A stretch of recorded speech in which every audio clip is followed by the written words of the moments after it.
Aadhaar pan కార్డ్ని link చేసుకోవాలని సిడిబిటీ ఎప్పటి నుంచో చెప్తూనే ఉంది. మరి మీరు ఆధార్తో పాన్ కార్డ్ని లింక్ చేసుకున్నారా? ఇది ఎలా చెక్ చేసుకోవాలి, ఒకవేళ లింక్ చేసుకోకపోతే ఎలా లింక్ చేసుకోవాలి అనే దాని గురించి ఈ వీడియోలో తెలుసుకుందాం.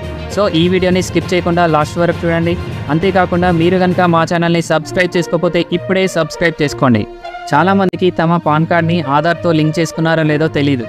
అలాంటి వారు incometax.gov.in వెబ్సైట్లోకి వెళ్ళి అక్కడ కనిపించే లింక్ ఆధార్ స్టేటస్ అనే ఆప్షన్పై క్లిక్ చేసి ఆధార్ పాన్ లింక్ అయ్యేలేదో చెక్ చేసుకోవచ్చు.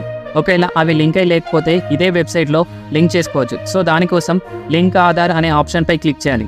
అక్కడ మీ పాన్ ఆధార్ డీటెయిల్స్ని ఎంటర్ చేయాలి. ఆ తర్వాత కంటిన్యూ విత్ ఈపే ట్యాక్స్ని క్లిక్ చేయాలి. అక్కడ మీ పాన్ నంబర్ని 2 టైమ్స్ కన్ఫర్మ్ చేసి ఫోన్ నంబర్ని ఎంటర్ చేసి కంటిన్యూపై క్లిక్ చేయాలి. ఆ తర్వాత రిజిస్టర్డ్ మొబైల్ నెంబర్కి వచ్చిన ఓటీపీని ఎంటర్ చేసి కంటిన్యూపై క్లిక్ చేయాలి. దీంతో వెరిఫికేషన్ కంప్లీట్ అవుతుంది. ఇప్పుడు మీరు కంటిన్యూపై క్లిక్ చేస్తే ఈపే ట్యాక్స్ పేజ్లోకి వెళ్తారు. అక్కడ ఇన్కమ్ ట్యాక్స్పై క్లిక్ చేసి అసెస్మెంట్ ఇయర్ని 2024-25ని సెలెక్ట్ చేసుకొని పేమెంట్ టైప్లో అదర్ రిసిప్ట్స్పై క్లిక్ చేసి కంటిన్యూపై క్లిక్ చేయాలి. ఇప్పుడు పేమెంట్ టైప్ కంప్లీట్ చేసి రిసిప్ట్ని డౌన్లోడ్ చేసుకోవాలి. ఆ తర్వాత అదే వెబ్సైట్లోని హోమ్ పేజ్లో లింక్ ఆధార్ అనే ఆప్షన్ని క్లిక్ చేసి పాన్ని లింక్ చేసుకోవచ్చు. సో చూసారు కదా, మీరు కూడా ఈ విధంగా ఆధార్తో పాన్ లింక్ చేసుకోవడానికి ఈ ఇన్ఫర్మేషన్ మీకు హెల్ప్ అవుతుందని అనుకున్నాం. సో ఈ వీడియో మీకు హెల్ప్ఫుల్ అనిపిస్తే లైక్ చేయండి, షేర్ చేయండి. అలానే ఇలాంటి మోర్ ఇంట్రెస్టింగ్ వీడియోస్ కోసం మా ఛానల్ని ఇప్పుడే సబ్స్క్రైబ్ చేసుకోండి.